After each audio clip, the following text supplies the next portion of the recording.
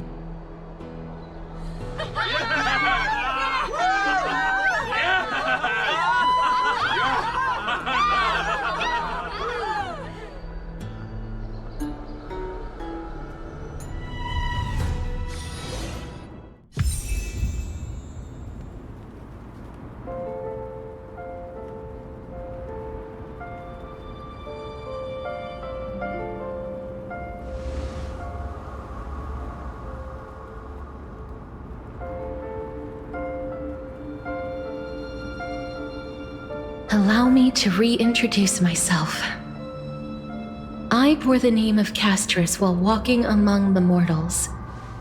And now, I stand as the demigod of death, the living side of Thanatos.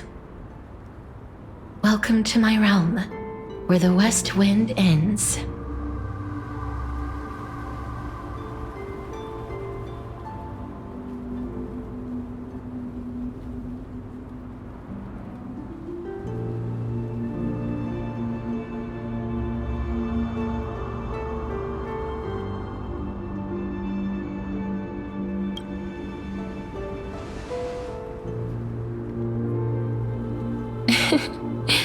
You're still as energetic as always.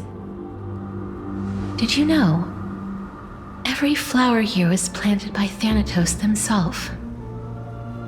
These flowers were originally both lifeless and immortal, but in the first rain brought by the River of Souls, they were given new life, flourishing as the bearers of countless souls. And it is my duty as the Master of Death to tend to their well-being and foster their growth in this serene haven. Similar to the structured cycle of life and death in the mortal world, these flowers too shall wither and fade, returning to the earth and then ascending to the sky with mist and tides. Eventually, they will descend to the mortal land as gentle rain. Every soul undergoes the perpetual cycle of reincarnation, albeit in varied forms, until the world meets its end. Yet, sadly, there's no time left for Amphorius to wait for when the flowers bloom again. Now, death is the power at my fingertips. It once led the souls of the deceased here, but I shall open the gate of the netherworld and return you to the realm of the living. In exchange, please take the core flame of death with you and complete the flame chase journey. Do not let our work thus far be in vain.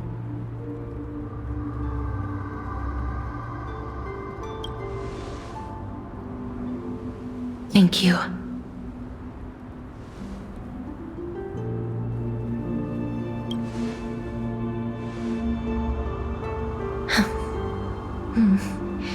Just like the other demigods, I will stay here and embrace my destiny.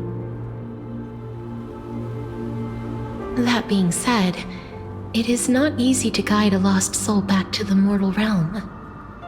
The whispers of death are sweet and alluring. If your determination wavers, you will succumb and be forever ensnared by the netherworld's grasp. Please consider this a one-time exception. I will do everything in my power for the flame chase journey.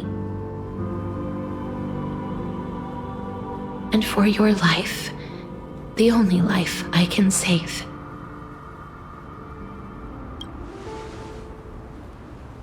I am glad to hear that.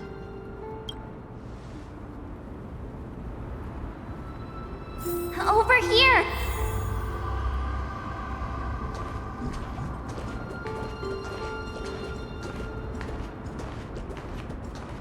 believe in you.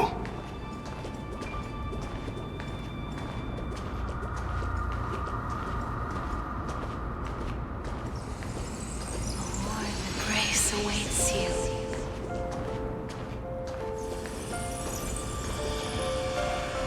Please, I beg you, look back for me. Lift your chin up high and step forward with us toward tomorrow!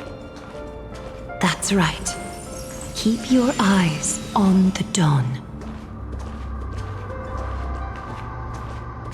Onward. Show me your courage. Only the weak will be hindered by the far-reaching grasp of calamity.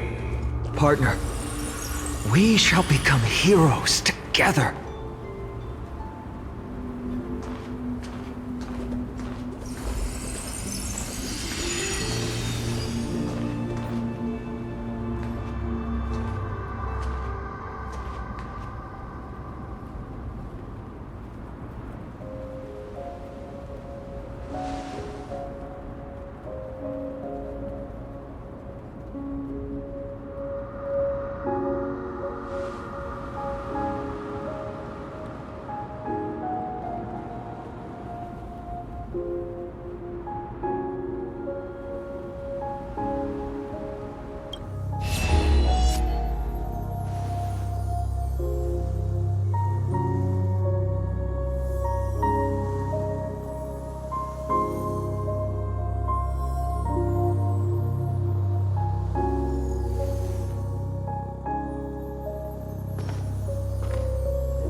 All of this is proof that you once lived.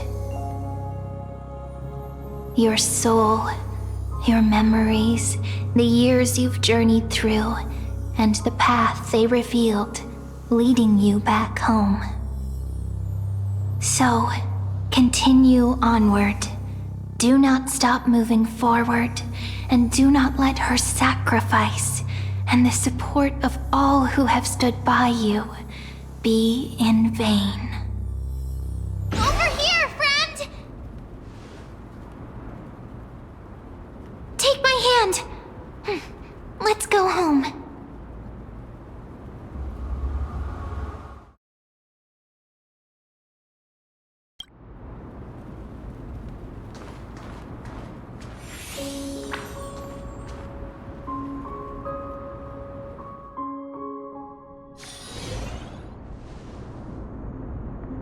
At last, I knew you could do it.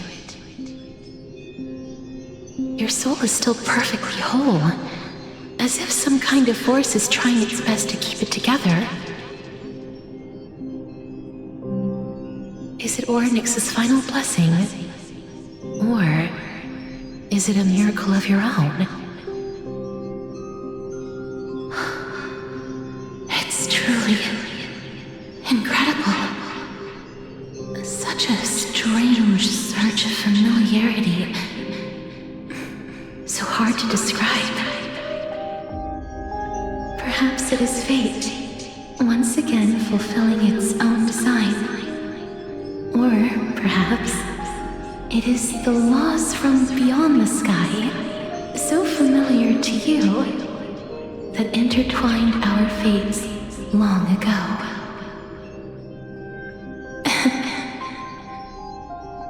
It seems that this is a riddle which cannot be solved anytime soon. The sensation of becoming a demigod is truly wondrous. It's as if the river of souls is winding its way through the depths of my spirit, transforming with each breath into a fine rain that nourishes the world. Do you recall that prophecy? At the end of the sea of flowers, the souls of the living shall warm thy fingertips, and after an embrace, there shall be eternal separation. I promised you that I would do everything in my power to give it another meaning. Now, as I stand as a demigod and destiny draws to a close, I can finally end it in a way that is as beautiful as it deserves. The wish I once sought but could never grasp is now within reach. In this brand new world, every blooming life will lift its arms in celebration and recount the profound meaning of this very instant. Every touch, every embrace we share will never again be an ice-cold loss. They will radiate with an intense warmth, sowing love far and wide throughout the land.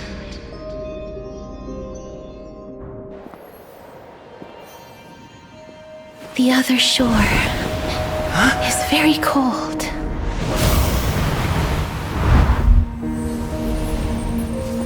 May I borrow your warmth one last time? Thank you for fulfilling this wish of mine. The place I'll be going to is what humans call the Land of Sorrows. But with this heartbeat and the residual heat of this embrace, I shall turn the nether realm into a gentle place of rest.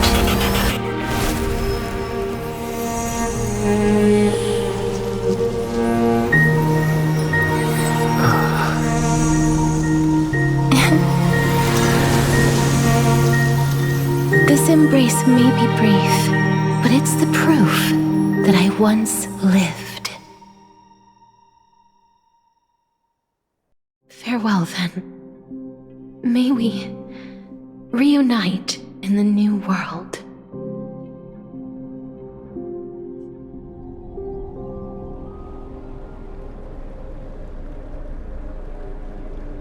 That grand and absurd performance was what you've been seeking your whole life?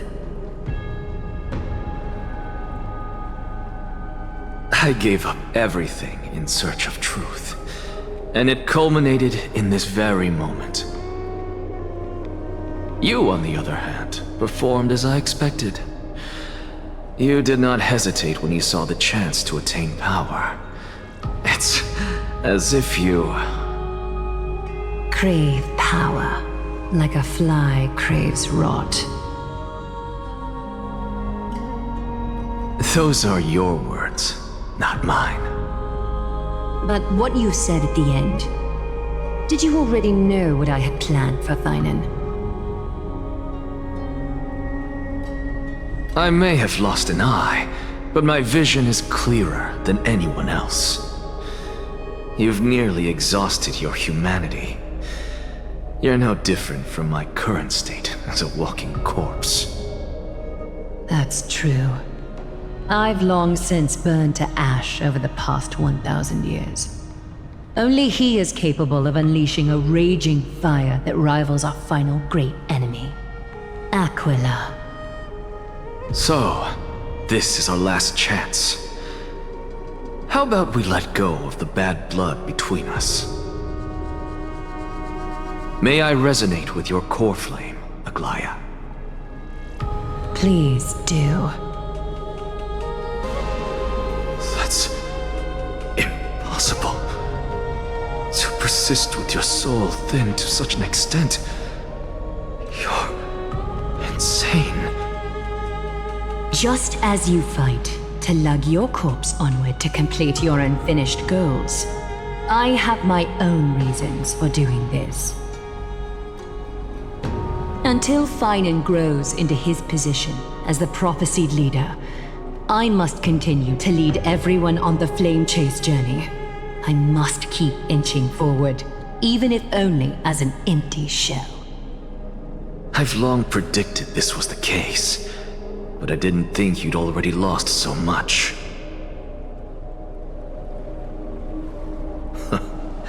How ironic. We would have avoided so many misunderstandings if you and I had just spoken this candidly before. But casting aside our ideological differences, there is one thing you and I agree on.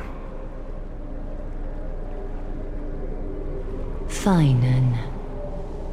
Yes. He was born to be a hero. He understands the hearts of the people, and I can confidently say he is a far better leader than you. Only he is capable of fulfilling your mission. Sadly, he is a man cursed by Nestia. But by my estimates, his horribly elaborate sense of style should not impede Era Nova. Congratulations are in order. We found common ground at the very end of our destined paths. When you put it that way, it makes me want to take back what I said. Glaya, we're back! Come welcome our great hero reborn from the ashes.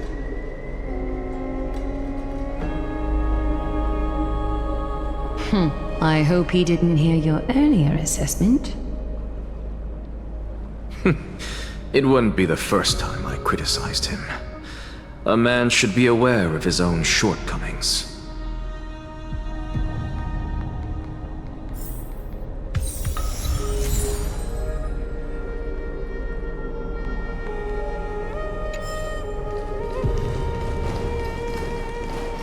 I'm glad.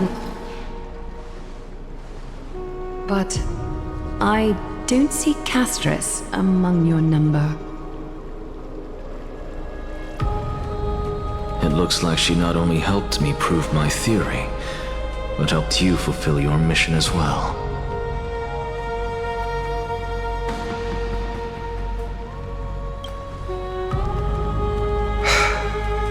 I agree. She might not have been able to change her fate, but she still wrote the final verse of her epic herself. Trinan, please recite the prophecy for us. Trailblazer, please surrender that scalding cool flame for us as well. You are the only life she ever saved by her own hand in her 1,000 years on this earth. I believe no one is more qualified for this noble task.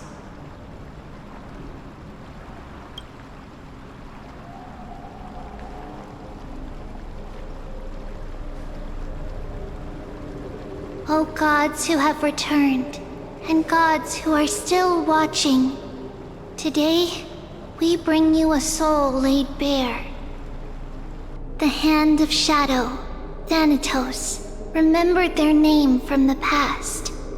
From daylight they came, and to their fragrant dwelling they return, to walk now among your ranks. And there was one who joined hands with the Titan, a traveler risen from the dead and reborn among mortal kind.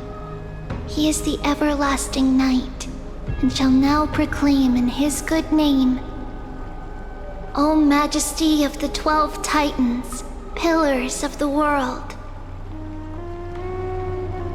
We seek your divinity to mend the rifts of the world. Fill our bodies with blood of gold till we wither in willing service to the prophecy.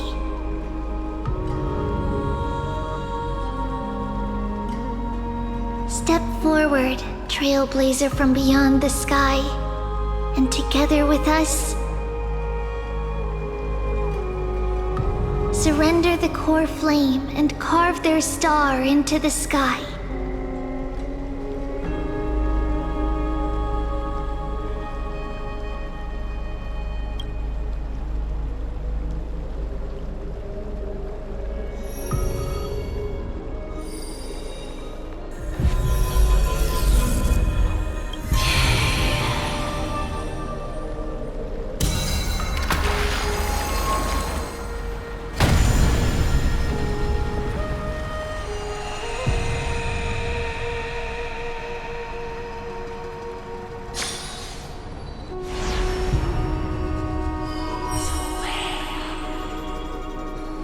A constellation for death.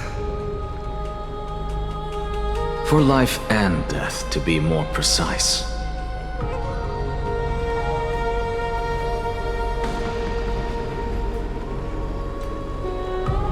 Look! It's...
No, it's only a divine echo.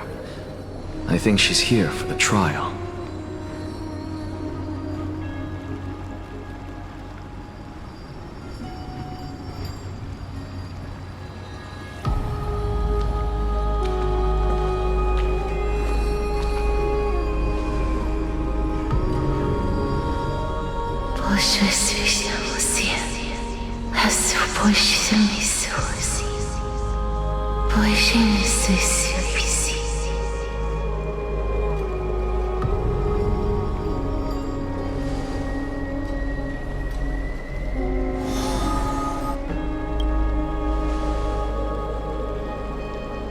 What did she say?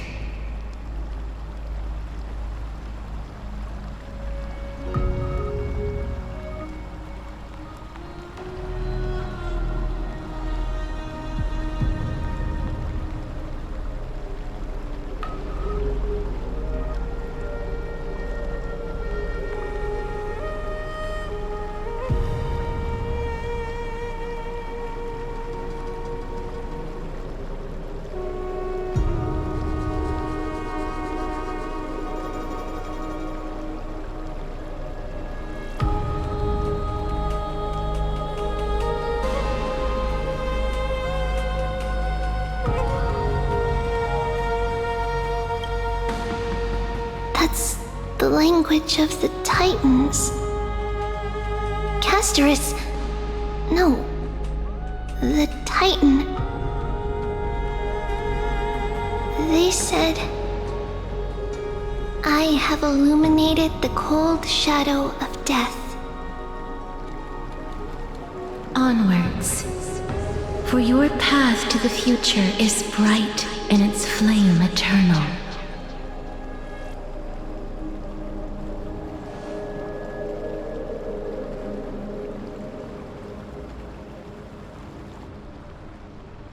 Do not forget.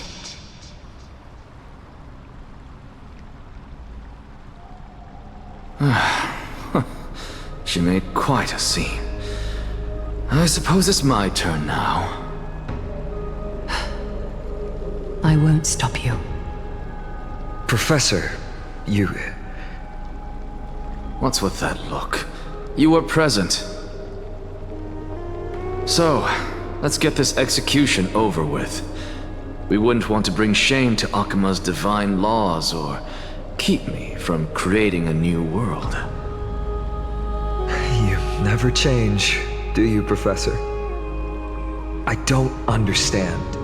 If your theory is correct, you'll lose all memories of your past life once you become a Titan. So what's the point of becoming a god?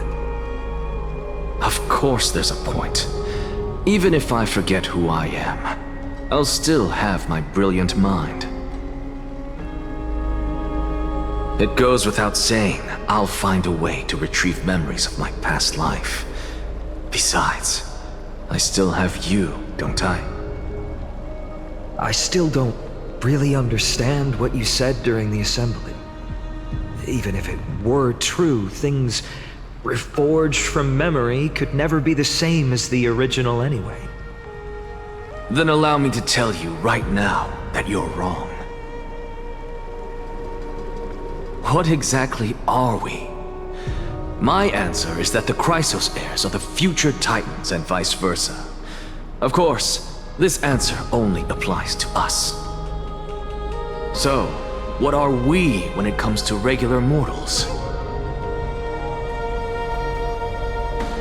The very essence of the world, our souls, are tiny invisible seeds that hold records of each person's memories of the world.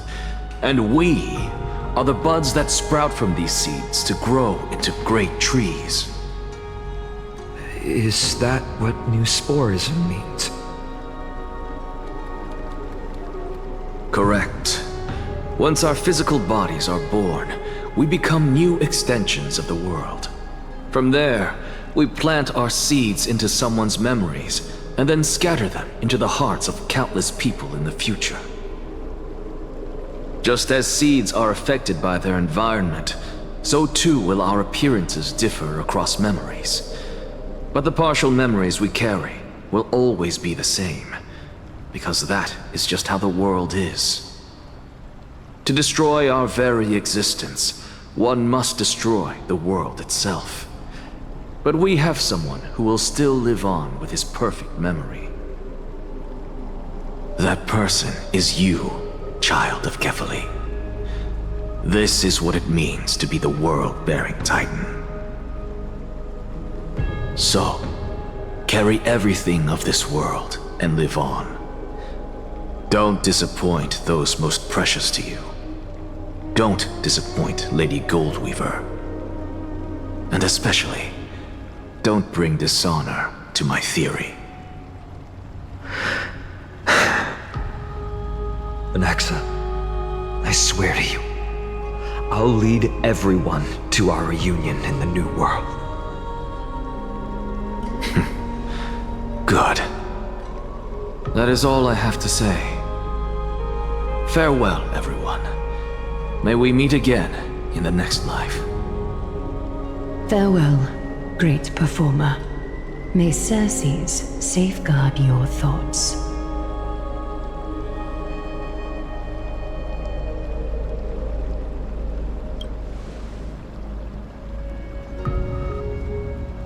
Are you satisfied, Honorable Titan? Very. I hereby swear I have borne witness. Anaxagoras of the New Sporists and the Grove of Epiphany has successfully overcome the trial of reason. Thus, I shall confer upon you these words. You shall transcend the peaks of purity and return to corruption and hardship. Oh, so that's a god's prophecy. It sounds like you just rephrased my past, present, and future. Oh, Circes. Is that all you've got? Well, you've already transcended the peaks of purity, and you were never the type to give me any leeway. That is true. But I do still have one question. I knew it. What is it? Maybe we're thinking of the same thing. As you've so boldly stated, we and the world itself live on through the memories of others. If that is the case, whose memories did the very first new spore sprout from? How should I know?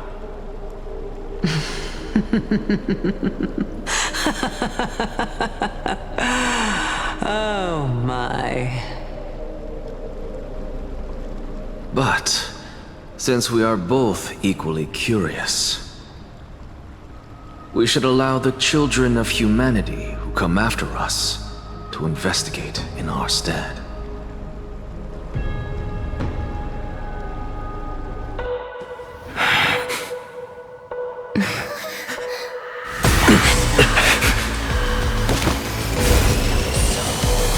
Rejoice, Circes.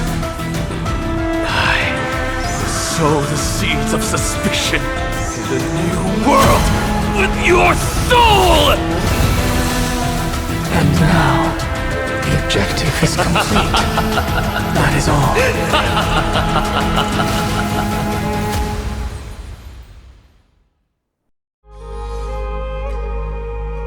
Thankfully, she's still alive. Was March 7th also in this condition when she was first rescued by the Express?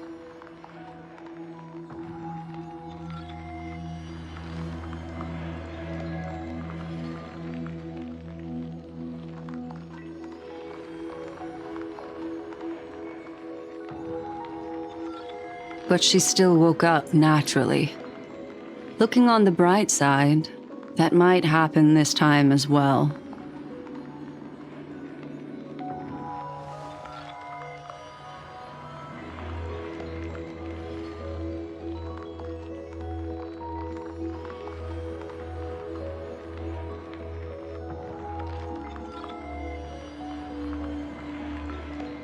I do not have conclusive evidence, but judging by her current condition, perhaps March 7th's memories have been hijacked.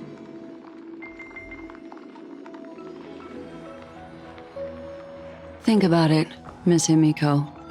What will happen when someone loses their ability to remember?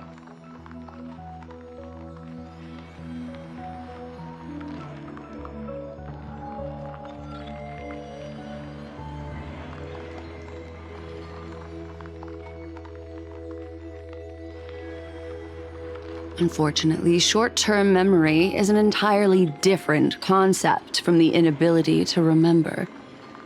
Perhaps it is difficult for you to imagine, but an individual who has lost their ability to remember turns into nothingness.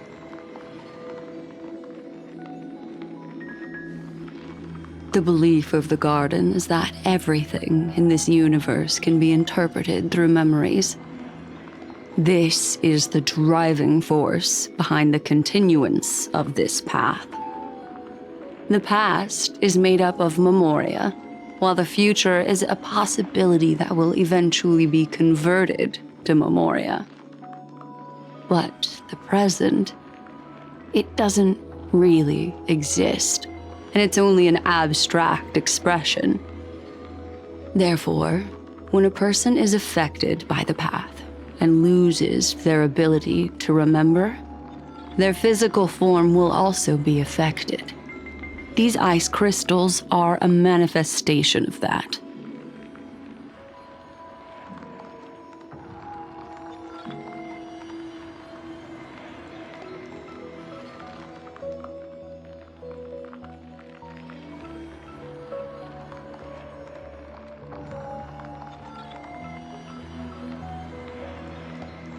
Is Miss Himiko suspicious of me?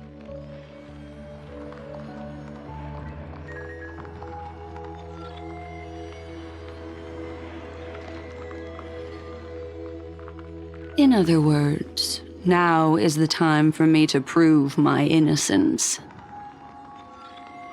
That's not a problem, of course. The true reason behind my intentions is that Amphorius holds special significance. For some memo keepers of the Garden with extremist views, it is a perfect example. A world that can only be seen through the garden's mirror means that memo keepers have the right to keep the world in their private collection. If those Pathstriders of Remembrance were to uncover the secrets of Amphorius first, they might unleash their wild ambitions and remodel more worlds into a similar form.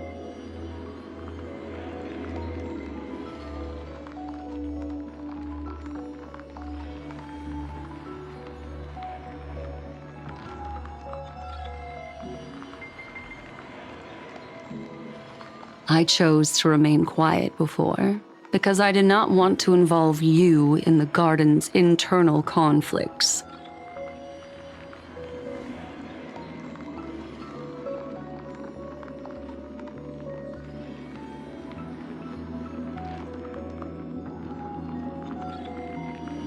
You can be even bolder with your guesses. The people that I'm talking about, they aren't just individuals. They are an organization that has already attached itself to the pinky finger of Fu Li.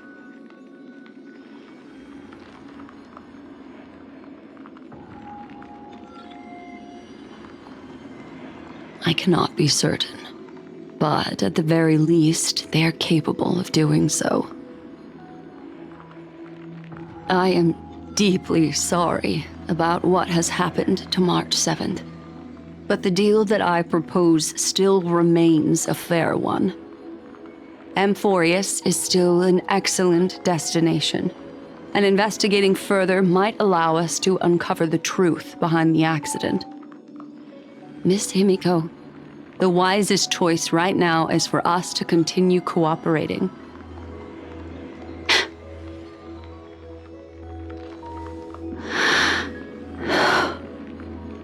Let me take back a part of what I said just now, Miss Himiko. Although we indeed struck a deal, it seems like I have involved you in some unforeseen danger.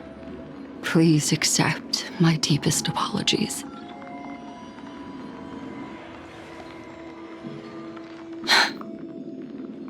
It's Fu Li. Their gaze has just swept across Amphorius.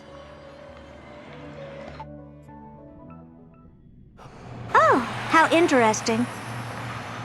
I never expected a mere memo snatcher to be actually hiding so much inside her head.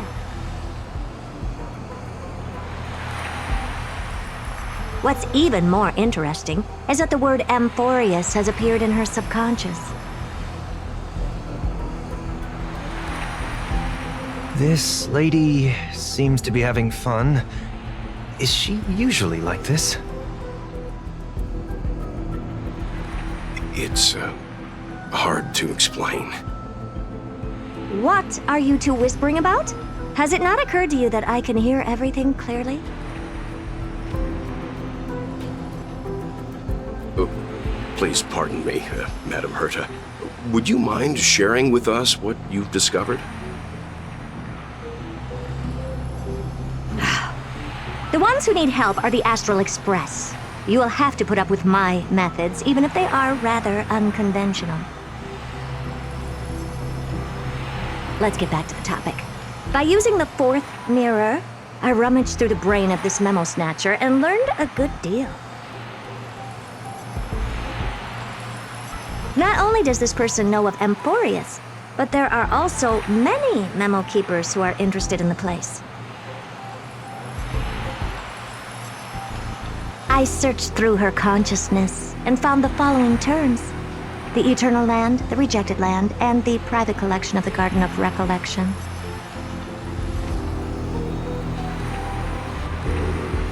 It seems like Miss Black Swan is indeed hiding some things from us.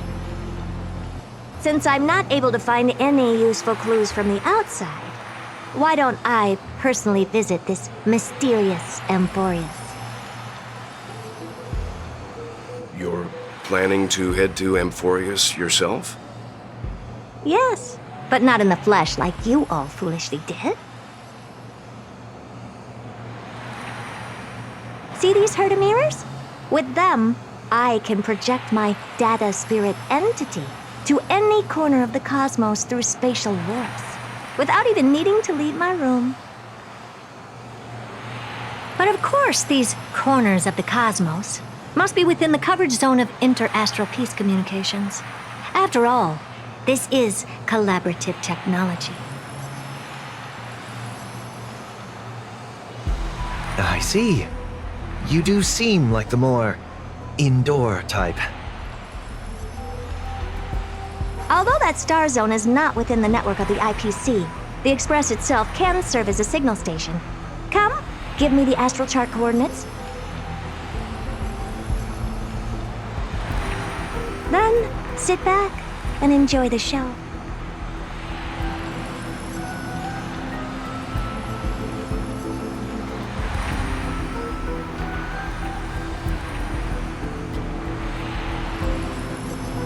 All right, now that everything is ready, mirrors, get to work.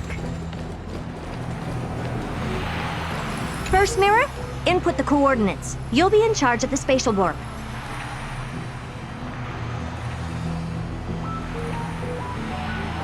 As you command, Madam Herda. The preparations are complete. I wish you a pleasant journey ahead.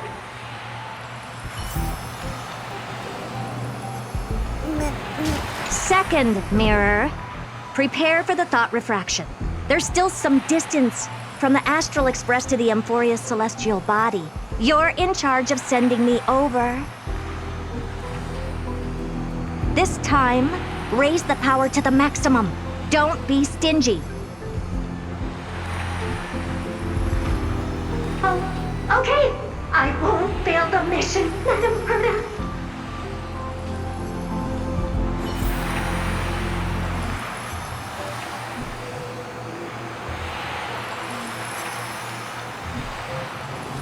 Third mirror, you're in charge of generating the data spirit entity.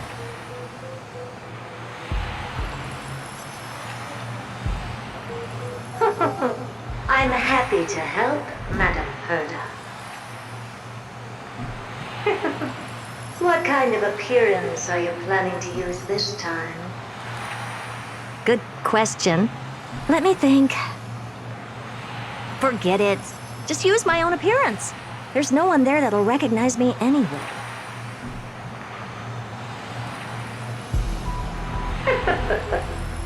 As you wish.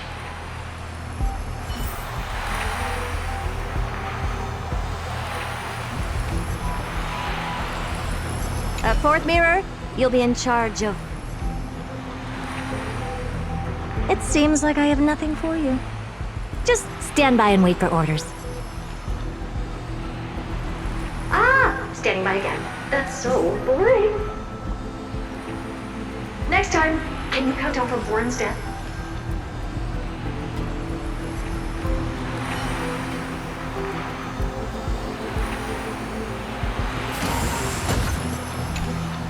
Preparation of the data spirit entity complete.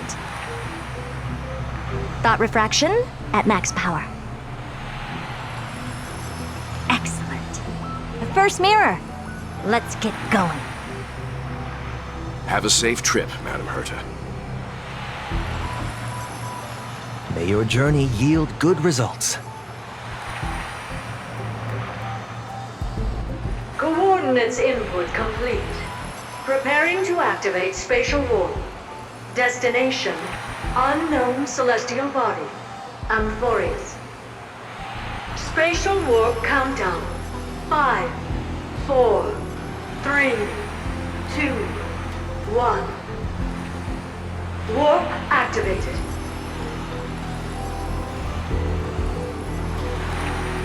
Oh! So that's Amphorius? Its appearance is, well, sure is unique. Second mirror. Prepare for thought refraction. It's time to send me in.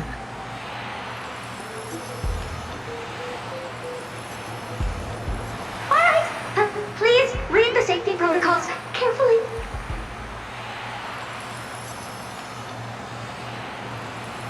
Can't you hurry up? Yes, ma'am. I didn't expect it to be so turbulent. I should have asked the second mirror to use slightly less power. What a magnificent sight! Is this the entrance to Amphorius? Let's see. Perhaps I'll be able to find a way in.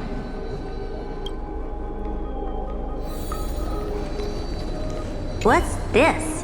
A statue? It's ugly. I don't like it.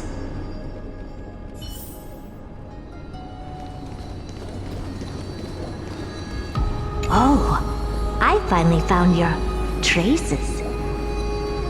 How esteemed must you be for the great Herda to come out personally? When we return, get ready to become free labor for the simulated universe for the rest of your lives.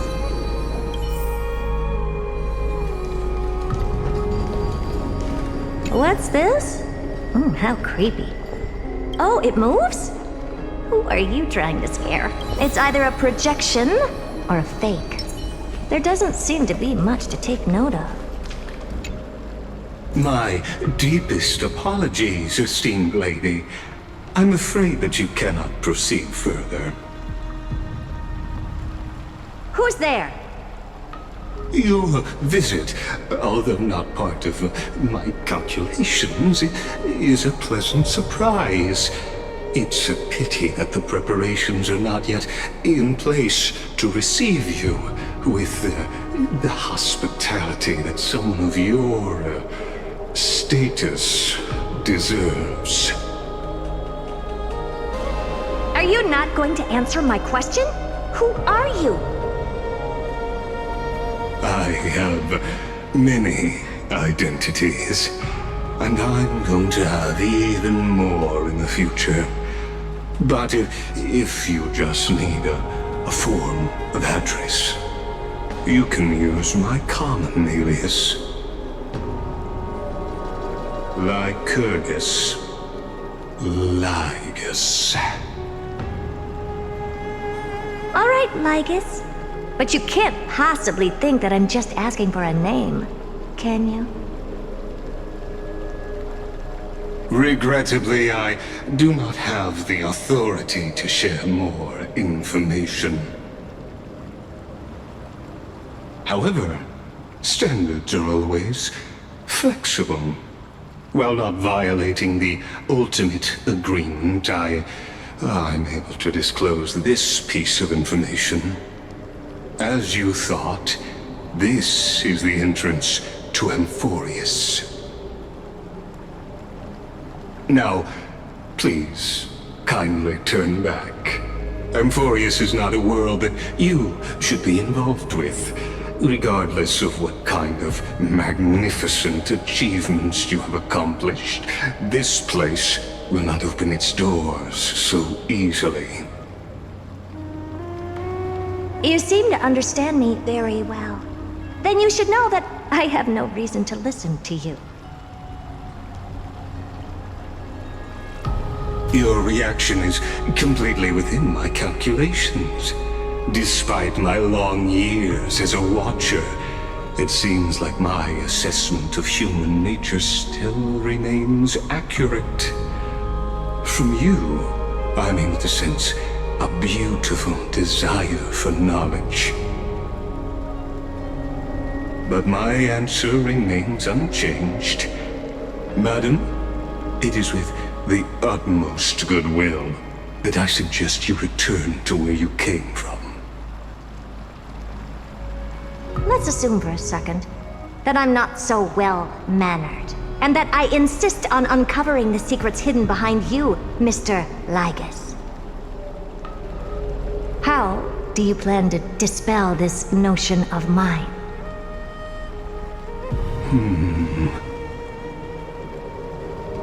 Within the scope of the ultimate agreement, there are 178,244 logic chains at my disposal to convince you. After filtering through them, I have determined that I only require 3 to attain the results that I desire. Oh? I'm all ears. First, for reasons that cannot be disclosed, Amphorius is a completely isolated celestial body. Apart from me, no one else will be able to help you enter. That's not a good argument. Second, if your plan is, as you've alluded to previously, to force me into cooperating by showing hostility, do know that, just like you, I have basked in the gaze of the erudition.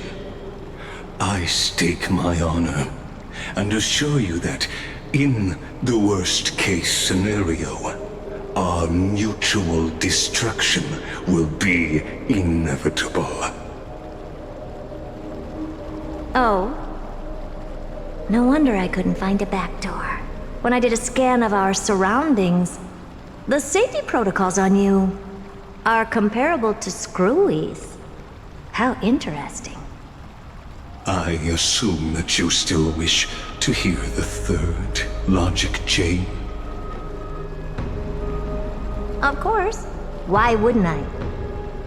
Third, even if you exhaust all your means and find a way to break through,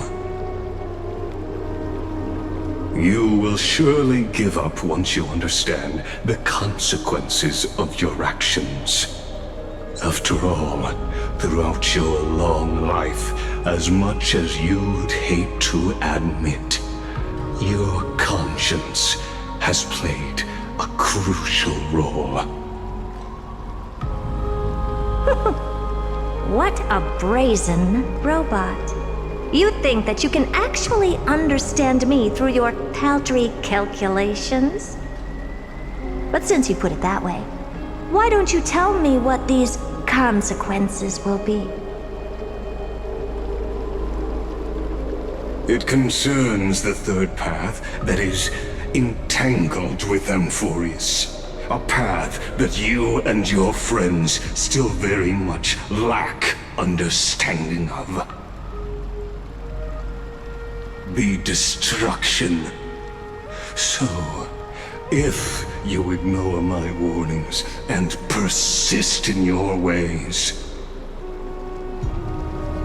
you will break the shackles of a Lord Ravager. And when that happens, their fury will engulf the cosmos.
I'm so